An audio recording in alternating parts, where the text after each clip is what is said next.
Mateus capítulo de número 3 e Mateus capítulo de número 4. São dois textos que podemos dizer que um complementa o outro.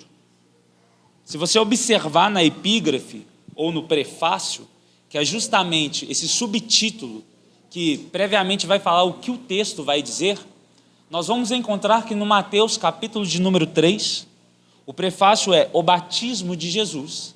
E por sua vez, em Mateus capítulo de número 4, nós encontramos um prefácio que dá o sentido de a tentação no deserto, ou a tentação do nosso Senhor Jesus.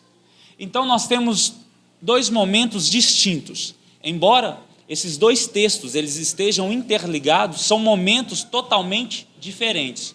Em um momento nós temos o nosso Senhor Jesus Cristo sendo batizado, e por sua vez, logo depois, nós temos esse mesmo Senhor Jesus Cristo sendo tentado pelo inimigo no deserto.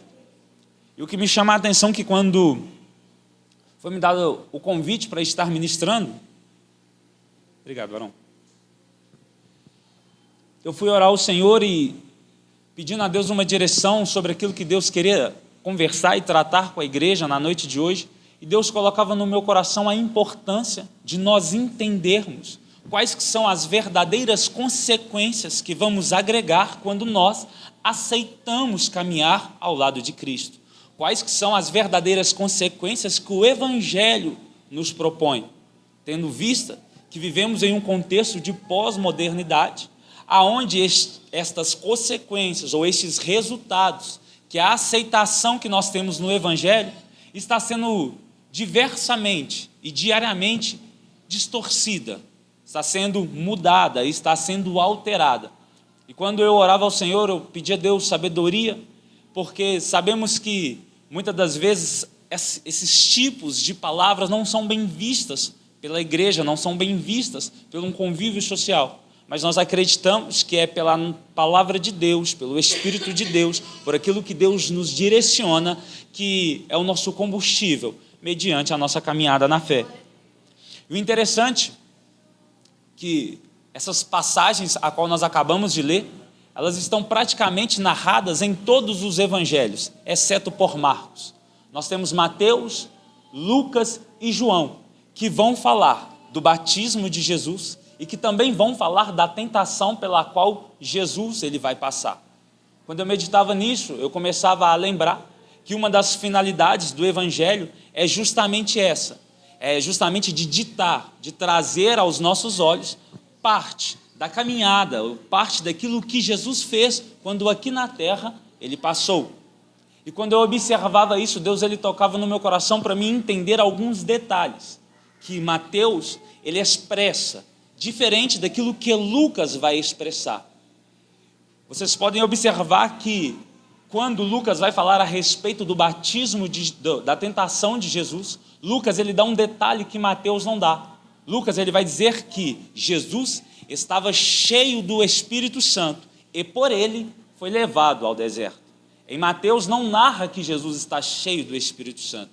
E este detalhe, Deus ele tocava no meu coração e me voltava a atenção para entender que ambos tinham o mesmo propósito, ambos tinham a mesma finalidade, do que nós podemos dizer que é a finalidade universal de todo aquele que foi chamado para seguir a Cristo, que é anunciar o Evangelho, que é anunciar as boas novas. Observem, Mateus, Lucas e João, ambos falam do batismo e ambos falam da tentação de Jesus no deserto. Entretanto, falam de formas diferentes, falam de posições diferentes. Cada um tem a sua forma de ditar, cada um tem a sua forma de falar. E quando eu comecei a compreender isso, eu comecei a também entender o porquê que muitas das vezes nós estamos em um ambiente e somos diferentes dentro desse ambiente. Porque cada um tem a sua característica individual pela qual Deus nos chamou. Talvez estamos na mesma igreja, falamos do mesmo Cristo, anunciamos a mesma salvação, anunciamos o mesmo evangelho, entretanto, temos peculiaridades diferentes. Eu não falo da mesma forma do pastor Juscelino, Ora, eu não me comunico da mesma forma do que o irmão João, do que o irmão fulano, do que o irmão ciclano. E isso é uma singularidade que Deus nos dá. Haja vista que se eu falasse igual o Juscelino, que se eu andasse igual o pastor Juscelino, que se eu me comunicasse igual o pastor Juscelino, o que eu aprenderia com a vida dele? E é por isso que nós somos diferentes uns dos outros. Por quê? Porque Deus nos dá a oportunidade de aprender com a diferença do próximo que congrega com a gente. Então isso é um ponto positivo pelo qual Deus nos chama de formas diferentes e nos reúne no mesmo ambiente. Então, eu não penso igual o pastor Juscelino, entretanto, eu posso aprender com a forma que ele pensa e eu também posso compartilhar da forma que eu penso para quem pensa diferente de mim. E assim a gente vai crescendo na graça e no conhecimento. E agora, nós vemos Mateus, que foi um dos discípulos de Cristo, um dos homens que foi chamado por Cristo, que observamos em Marcos capítulo de número 2, se não me falha a memória, justamente o momento onde Jesus ele chama Mateus ao ministério. A Bíblia diz que Mateus está sentado na coletoria de impostos e agora passa Jesus e observa em um cobrador de impostos algo diferente. Jesus diz: olha, larga tudo e vem me seguir. Prontamente Mateus levanta, deixa tudo e a partir dali começa a seguir a Jesus Cristo. E a vida de Mateus, ou de Levi, é mudada devido àquela atitude que ele tem diante do Senhor. Por causa daquilo, Deus agora enche o coração de Mateus e o inspira a escrever aquilo que nós acabamos de ler, o batismo do nosso Senhor Jesus. João Batista, que naquele momento, naquela época e naquele tempo, era um profeta extremamente importante dentro da cultura de Israel, dentro do povo de Israel. E João tinha como uma das suas características principais o anúncio do Evangelho, que consequentemente trazia com ele também o batismo. Ora, a Bíblia conta que em Mateus capítulo de número 3, nos primeiros versículos, é João quem aparece pregando o Evangelho do reino dos céus e trazendo consigo no Evangelho o maior ponto, ou o ponto crucial do que é o Evangelho, que é o arrependimento, que é o reconhecimento das nossas capacidades, o reconhecimento das nossas habilidades, ou como propriamente o irmão Tiago nos falou aqui um pouco, reconhecermos quem a gente verdadeiramente é e entendermos que nós necessitamos de uma graça infinita que só é alcançada através do arrependimento. Isso é a mensagem do Evangelho. E João Batista, ele começa dizendo: olha, arrependei-vos, porque é chegado-vos o reino dos céus. E João ali naquele seu discurso com a sua multidão que o seguia, por quê? Porque João tinha autoridade para falar da palavra de Deus, e aquilo cativava e movia a multidão que estava ao seu derredor. João começava a pregar do Evangelho, e toda a pregação de João terminava por sua vez com um batismo. Só que João dizia: olha, eu sou aquele que batiza simplesmente com água para arrependimento, porque este é o sinal, este é o propósito do Evangelho, é o arrependimento. Só que depois de mim vai vir alguém que é muito maior do que eu, e ele não batiza com água para arrependimento. Entretanto, esse que vem depois de mim batiza com o Espírito Santo e com fogo. E agora, versículo de número 13 que nós lemos, nós vemos que João está batizando alguns daqueles que estavam ouvindo o seu discurso, ouvindo a exposição da palavra do Evangelho. E a Bíblia conta que agora Jesus, a quem João estava pregando, a quem João relatava para aqueles que estavam ouvindo, se aproxima de João e diz: João, chegou a hora, eu necessito ser batizado por você. E João diz: Senhor, não é possível. Por quê? Porque eu sei que o batismo é sinônimo de arrependimento. Só se batiza quem tem pecado, só se batiza quem reconhece que precisa de melhorar, quem precisa de perdão, quem precisa de conserto, mas o Senhor não precisa disso. O Senhor é o próprio conserto em pessoa, o Senhor é a própria santidade em pessoa. Então o Senhor não precisa se arrepender, o Senhor não precisa se batizar. Só que Jesus diz: olha, João, para que se convenha a Escritura, para que se convenha a justiça de Deus, por ora, vamos fazer assim, me batiza. João entende e diz: tá bom, Senhor, eu vou te batizar. A Bíblia diz que João toma Jesus e o batiza, e logo depois que Jesus é batizado, 3 coisas importantes vão acontecer naquele momento. A primeira coisa que acontece quando Jesus ele retorna das águas pós o batismo é que os céus vão se abrir. E os céus se abrindo, queridos, é sinônimo de relacionamento com Deus livre e espontâneo. É por isso que nós vemos o apóstolo Pedro dizendo que a nós fomos feitos sacerdotes e reis diante do nosso Senhor. Somos sacerdotes porque não precisamos mais de intermédios, porque não precisamos mais de amuletos, não precisamos mais de intercessões.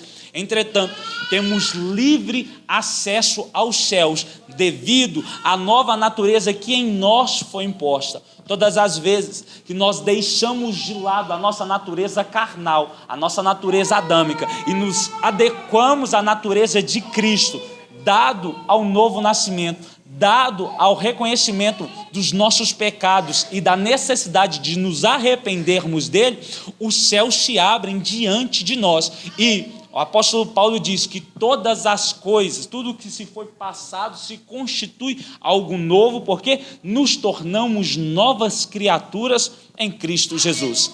Céus abertos simboliza justamente contato diário, disponibilidade que Deus nos dá a Ele, livre acesso, logo depois que os céus se abrem.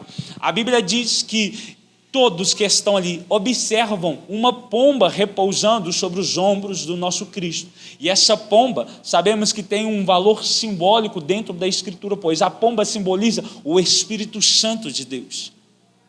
E isso, quando eu meditava nisso, Deus falava ao meu coração: sabe por que é necessário nós entendermos a mensagem do Evangelho como a pomba repousando sobre os ombros de Cristo? Porque todas as vezes que nós nos batizamos, nós temos primeiramente os céus abertos mediante a nós, mas nós precisamos entender que sem o Espírito Santo dele repousando sobre as nossas vidas, de nada vai adiantar a nossa caminhada. Não é pela minha forma de pregar, não é pela minha forma de dirigir, não é pela minha forma de caminhar, mas é por causa do Espírito Santo que repousa sobre as nossas vidas, é que nós vamos continuar caminhando.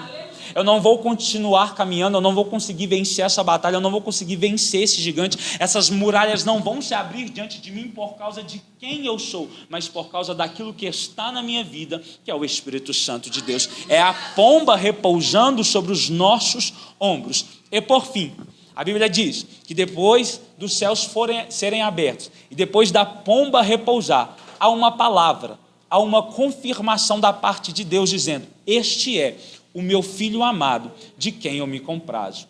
Isso é Deus reafirmando a nossa identidade perante Ele. Por quê? Porque Deus, Ele, na sua presciência, já sabia que quando nós aceitássemos o Evangelho, quando nós aceitássemos caminhar com Ele, muito seria levantado e falado ao nosso respeito, dizendo: quem é Ele? Quem é ela? É só mais um crentinho? É só mais uma crentinha? É alguém que não vale nada? É alguém que foi desacreditado? Mas todas essas palavras que se levantam contra a nossa vida não têm valor nenhum. Por quê? Porque a palavra que tem valor, quem nós somos, é aquilo que Deus declarou para mim e para você. E o que Deus declarou para nós é: este é o meu filho amado, de quem eu me comprazo, de quem eu me alegro. Eu estava tomando banho e pensando que isso estava pleno, estava completo. Deus trouxe no meu coração: Iago, se você fosse só filho, só isso estaria bom demais. Só que, pelo contrário, eu não entendi. Eu falei assim: como assim, Deus? Ser filho já é tudo. Ser filho do Senhor, ser reconhecido como filho do Senhor, já eu não preciso de mais nada. E Deus falava no meu coração: não, sabe por quê, Iago? Porque ser filho dá sinônimo, dá direito de você ter tudo aquilo que eu tenho. E eu não entendi, e eu comecei a orar ao Senhor no banho. Falei assim: como assim eu tenho o direito de ter tudo o que o Senhor tem? Aí Deus falava assim: a justiça que eu tenho, você tem direito de ter. A alegria do meu coração, você tem direito de ter. Por quê? Porque nas suas veias corre o meu DNA. Você está envelopado, você está agregado na minha paternidade. E Paulo diz que em Deus nós somos herdeiros e co-herdeiros em Cristo Jesus. Por isso, aquilo que é de Deus, também Deus nos garantiu como nosso também. Por isso que Jesus um dia, ele diz em João, capítulo de número 14, eu vou para o Pai, vos preparar morada. Por quê? Porque a morada é dele, mas como é dele, também é sua. Por quê? Porque vocês foram feitos filhos de Deus, e o que é de Deus também é nosso. Só que, depois de tudo isso, nós vemos tudo isso acontecendo e o nosso coração se enche de alegria e fala, que maravilha o Evangelho de Deus, que bênção o Evangelho de Deus, parece que é só coisa boa, nós temos céus abertos, nós temos o Espírito Santo de Deus e nós temos uma palavra de confirmação na nossa vida. Uau, isso é incrível. Só que logo depois disso, vem aquilo que Deus tocou no meu coração, a verdadeira consequência do Evangelho. Porque nós vemos que depois de todo esse dia glorioso e maravilhoso, logo em sequência, é o Espírito de Deus quem conduz Jesus para o deserto. Deserto, no contexto que nós conhecemos, é lugar de sofrimento, é lugar de solidão, é lugar de provação, de tristeza, de amargura. E olha que não é o inimigo que leva Jesus para o deserto. Não são as pessoas que levam Jesus para o deserto. É o próprio Espírito de Deus que fala assim, Jesus, vem cá. Agora é necessário você transmitir para aqueles que vão te seguir quais que são as consequências verdadeiras do Evangelho. Jesus é colocado no deserto. E ali, a Bíblia diz que por um período de tempo, Jesus, ele tira um momento de devocional e de consagração diante de Deus, 40 dias e 40 noites. E a Bíblia diz que Jesus está jejuando, Jesus está orando, Jesus está fortalecendo e fortificando o seu espírito no Senhor. E agora, a Bíblia apresenta que o tentador se aproxima de Jesus. E ele faz, ou ele dá a sua primeira cartada. Por quê? Porque ele consegue compreender qual a necessidade física de Jesus. Ele observa que Jesus, por um período grande de tempo, está sem se alimentar. Os seus ossos, a sua carne, a sua biologia está totalmente debilitada e fraca. E Satanás entende, ele precisa de um alimento físico. Ele precisa ter uma revigoração física. Só que neste momento, ele diz, olha, se você verdadeiramente é o Filho de Deus, transforma essas pedras em pães, porque bem sei eu que você está com fome. Você precisa se alimentar. Você não vai continuar. Se você não se alimentar, você logo vai perder. Se alimenta, transforma essas pedras em pães. E aí Jesus diz, olha, nem só de pão vive o homem, mas de toda a palavra que procede da boca de Deus. Satanás, ele até pode reconhecer aquilo que nós aparentemente precisamos. E pode até nos oferecer pratos. Mas a nossa sobrevivência e dependência não está naquilo que ele nos oferece. Até porque ele pode nos oferecer o mundo inteiro. A decisão de escolha é minha e é sua, aceitar ou não. Mas nós vivemos e dependemos da palavra de Deus. A Bíblia diz que Lázaro, no livro de João, estava morto. Mas por causa de uma palavra que é deliberada da boca de Deus, de Jesus, dizendo, Lázaro, vem para fora. Lázaro sobreviveu, reviveu e continuou a sua caminhada devido a uma palavra dada por Deus. Então, é por essa palavra que nós vivemos, é por essa palavra que nós somos guiados e direcionados. Logo na sequência, Satanás leva o nosso Senhor Jesus a um templo muito alto, no pináculo, e diz, olha, na tua palavra está escrito que os teus anjos dará ordem ao teu respeito, e eles vão pegar na sua mão e não vão permitir que mal nenhum aconteça a ti. Então faz o seguinte, Jesus, se lance até aqui, vamos ver se essa palavra verdadeiramente vai se cumprir na sua vida, se tu és o Filho de Deus. Observe que pelas 3 vezes que Satanás vai tentar o nosso Senhor Jesus, ele vai usar justamente essa palavra, se tu és o Filho de Deus. Por quê? Porque uma das coisas que Satanás quer trazer na nossa mente é a dúvida da nossa paternidade, se você verdadeiramente é filho de Deus, porque ele sabe que quando nós sabemos quem nós somos, nós também sabemos que aquele que está conosco é maior do que aquele que está no mundo. E observe que Jesus diz, olha, Satanás, eu não posso fazer isso, porque também está escrito que nós não vamos tentar o Senhor nosso Deus. Eu não preciso que Deus me prove quem Ele é. Eu sei quem Ele é, eu sei que eu estou guardado nele. No momento certo, o livramento do Senhor vai acontecer assim que eu precisar. Foi assim que aconteceu com 3 jovens lançados numa fornalha de fogo, Sadraque, Mesaque e Abidnego. A Bíblia diz que eles foram lançados. Por quê? Porque não quiseram eles parecer-se com aqueles que estavam adorando uma estátua de ouro. E a Bíblia diz que quando eles foram lançados lá, o Deus do livramento apareceu, e o 4º homem na fornalha de fogo caminhava com eles, e quando eles são retirados, estavam ilesos, sem nenhum arranhão sequer. Por quê? Porque o Deus do livramento apareceu mediante a eles. Então nós não precisamos tentar o nosso Deus dizendo: será que Deus está comigo? Será que Deus vai me livrar? Será que Deus vai entrar comigo nessa batalha? Eu te afirmo e te garanto, Deus já entrou com você nessa batalha. Deus está com você até o final dessa batalha. Só tenha fé e continue caminhando. E por fim, depois de tudo isso, Satanás vai levar Jesus a um monte agora, e vai apresentar a Jesus todos os reinos do mundo. E Satanás vai dizer: tudo isso que você está vendo, todo esse poder, toda essa glória, me foi dada, e foi dada através do pecado que herdamos em Adão. E ele vai dizer: olha, mas tudo isso eu posso te dar, se simplesmente fizer uma coisa: se prostre e me adore. Só que nesse momento, Jesus, cheio de autoridade, cheio do Espírito Santo, vai dizer: olha, Satanás, arrasta-te de mim, afasta-te de mim. Por quê? Porque está escrito que somente ao Senhor teu Deus adorarás e somente a Ele prestarás culto. É Jesus dizendo: olha, independentemente da situação que eu me encontre, independentemente da adversidade que eu esteja, eu ainda entrego a minha devoção e a minha fidelidade diante de Deus. A situação não vai mudar a minha fidelidade com aquele que me chamou. Foi assim com Jó, se lembram?